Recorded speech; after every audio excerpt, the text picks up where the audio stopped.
Super Sentai is the origin of all the material that Power Ranger uses, but PR uses it as a template. I've never treated the two series as the same thing. I don't get why some people do that. If they were, it'd be a dub, like in many other parts of the world where they use the Power Rangers brand, but just dub the Sentai in their country. Watching Super Sentai is fun and grueling, just like any other PR season. Japan isn't perfect at the formula just because they invented it. Each season has its pros and cons. In this video, I'm only going to focus on the eras that PR has used. I don't want to discuss the earlier seasons before Go Ranger, mainly because I haven't seen all of them. I'll do a video on the 70s and 80s Sentai in the future. Choryu Sentai Go Ranger. It's not because this is the series that MMPR began with. In fact, Go Ranger is a pretty average Sentai. A lot of the Japanese fans of the show don't really even like it that much, due to some factors like this was a season that featured mainly actors and not actors that could also do various stunts. So many times you'll see responses from Japanese comments like, why use Go Ranger? They don't understand that it's our first season. Why I like Go Ranger was that it gives you a taste of the different type of storytelling Sentai usually does. If you ever wondered why a lot of the MMPR episodes in season 1 featured kids, it's because this season was about Bandora, aka Rita, taking revenge on children after her own son got killed. That was her sole motivation against the team on Earth. She went at great lengths to get her revenge, including using Geki's own brother, Borai, to kill the Go Rangers. The season also warms you up to what Japan allows in kids shows. Overall, it's a fantasy-driven season that uses folktales and witchcraft to make a decent story around the 6 main characters. The Guardian Beasts, aka the Dinosaurs, are more focused on since they're alive in Go Ranger, versus just vehicles in MMPR. If you were curious at some confusing episodes in MMPR like say the Rad Bug, the Morphing Masters, watch Go Ranger. You'll get your answers. Engine Sentai Go-onger. I love this season because it didn't take a lot of itself seriously. Go-onger is a season that is a complete 180 to its Power Ranger season RPM. All of the characters are laid back, goofy, somewhat stupid, but they all have heart, while the Go-on Wings, RPM Silver and Gold, are the tough, hard characters. Everything was flopped in RPM. Each one of them clash in how they work their teams. The vehicles are alive in Go-onger, so you get a Cars vibe to them. They have a funny assistant called Bumper. The season can get grim where Sosuke, the Red Ranger, was killed temporarily. All the characters are different from their RPM counterparts. Saki is very hyper and cute, different to Summer's tough, caring exterior.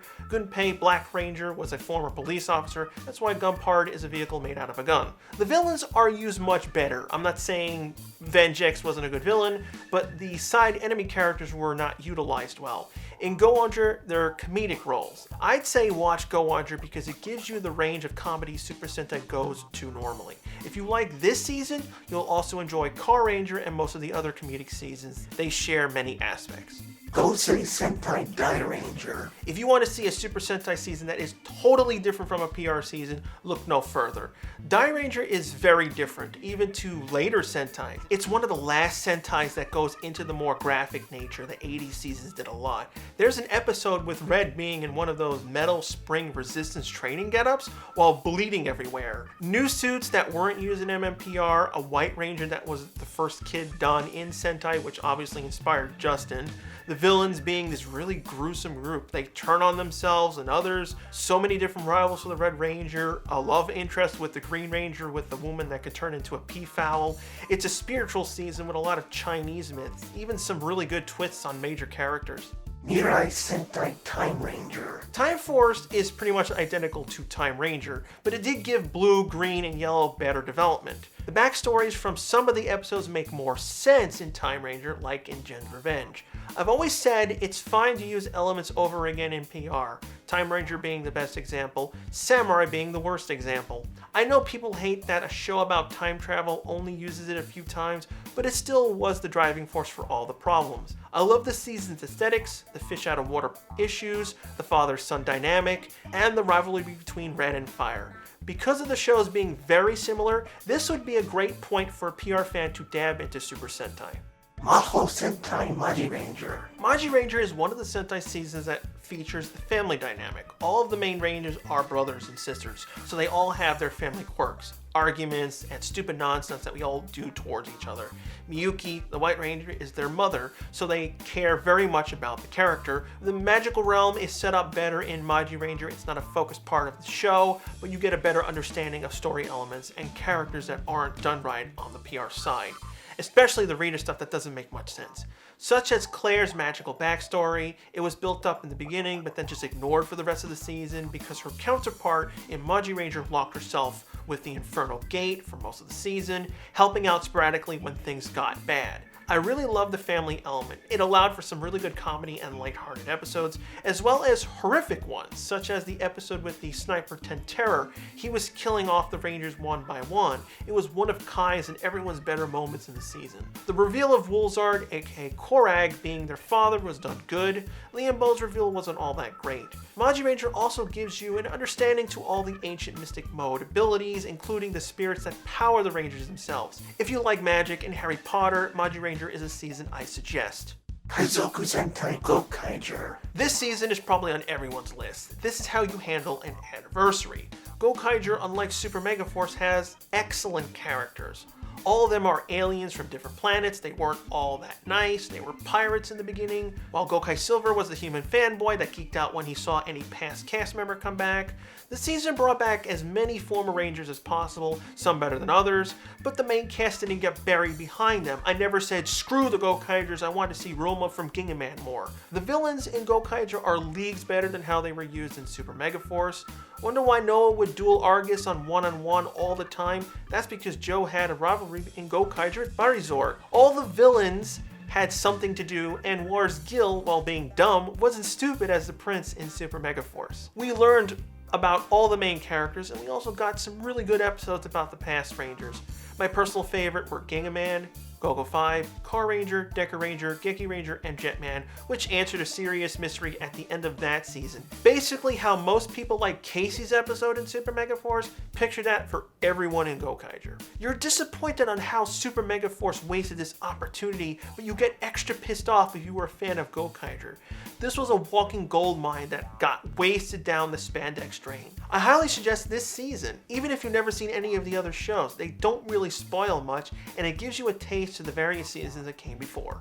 QQ Sentai Go-Go 5. Another season that has a family focus, but I mainly love the season because it went away from the Sixth Ranger element. One of the hardest things about doing Sentai or PR is the amount of characters they have to focus on. So while it kind of sucked that Go-Go didn't have a proper Sixth Ranger, it made the main team get more screen time. The villains were also pretty good, which was brought over to Lightspeed Rescue. Their father, Professor Tsutsumi, had to deal with all kinds of hate from people not believing the Sama clan was coming back, to faking his death to his whole family while he was building the suits. So that dynamic was a complete opposite of the Maji Ranger one. This season also had a lot of fun and interesting side characters, including two that loosely filled the Sixth Ranger role in the Go-Go 5 movie, as well as one friend temporarily gaining Pink's powers for one episode. It was a very tech-based season, a nice contrast from the previous year that was nature-focused. I love all the vehicles from the Max Solar to Go Liner. Go-Go 5 also had a cute robot assistant, very similar to Alpha 5 in PR. He was called Mint, joking on the fact that the suits look like mint candy. There was a few times where you could see him in Lightspeed Rescue. He was also one of the operators that drove Go Liner to the Rangers. Go-Go 5 is not too different to the overall story done in Lightspeed, but if you want to see how the season was done without a Titanium Ranger, give it a shot. Minku Sentai Hurricaneger. Hurricaneger was the first Sentai season I saw all the way through. I love the season, but it's not my most favorite one. The season did a lot of new things and brought back some old ideas. This was the return of the three Rangers like Sun Vulcan, which I think was the key reason the season was good. It allowed the characters to breathe. When a normal season has 5 Rangers, there's a high chance some of them won't get developed. Even in seasons that are good, like Gokaiger, Blue was severely ignored.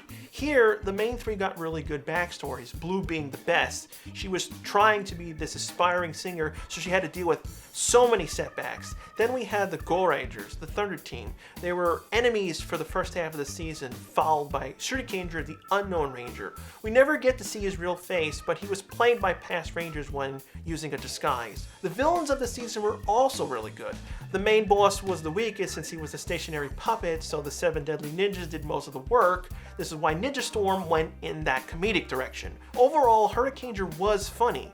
The 7 ninjas were all based on the 7 days of the week, so each one had a stupid name. It was just done better in Hurricaneger than Ninja Storm.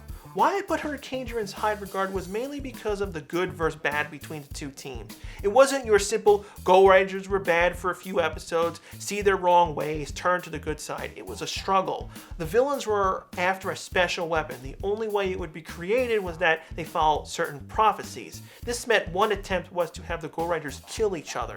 Iko, aka Crimson Ranger, struggled with this, to the point of breathing in a gas just to become a mindless person. This is what caused them to turn, eventually culminating with the Red Ranger ready to die to save the Go Rangers. The whole cast loved their roles. It's why they keep coming back for anniversary episodes. I'd say besides Deca Ranger, Hurricaneger is the most consistent season done with very little cop-outs or excuses besides the whole Shurikenger dying and coming back to life problems. I recommend this season if you want to see that mixture of drama and comedy. Denji Sentai Mega Ranger. I'm surprised how well PR got Mega Ranger to work with the quest of finding Zordon. Since this was a normal Earthbound Sentai season, it was more high-tech than past ones by involving video games and computers, thanks to the success that Car Ranger brought back to the show. Looking back at Mega Ranger, it was the time of computers being this amazing tool that could do anything. Any form of CGI would wow us back then. Mega Ranger is also unique. It was the first season to use the video game craze for their plot, introducing a group of high school kids to become superheroes. I love the underdog style characters where they're just your regular day people asked to save the world. Kenta wasn't a super intelligent teen, he was just some goofball that loved food and was good at with a gamepad. It gave all kinds of interesting problems from Dr. Kubota. The villains are the main difference between In Space and Mega Ranger. Dr. Hinalar was the main baddie and former acquaintance to Dr. Kubota, taking over this twisted dimension that all the monsters came from. Some of the Mega Ranger series came from various ideas of popular movies like Independence Day, so you get a feeling from that movie. The Neji Rangers, aka Psycho Rangers, were also great in Mega Ranger, having multiple goals besides getting rid of the Rangers. Mega Silver was handled better in Mega Ranger. He didn't just disappear for chunks at a time. They used his off hours to build up his character before he got his suit to fully work. Mega Ranger also feels like MMPR and Dino Thunder with the school setting. The school part isn't that important to the series, but it does get featured and ends on their graduation. Samurai Sentai Shinkenger. My number one Sentai is Shinkenger. Sentai has done a lot of ninja stuff, so having samurais and other sword wielders was a good change.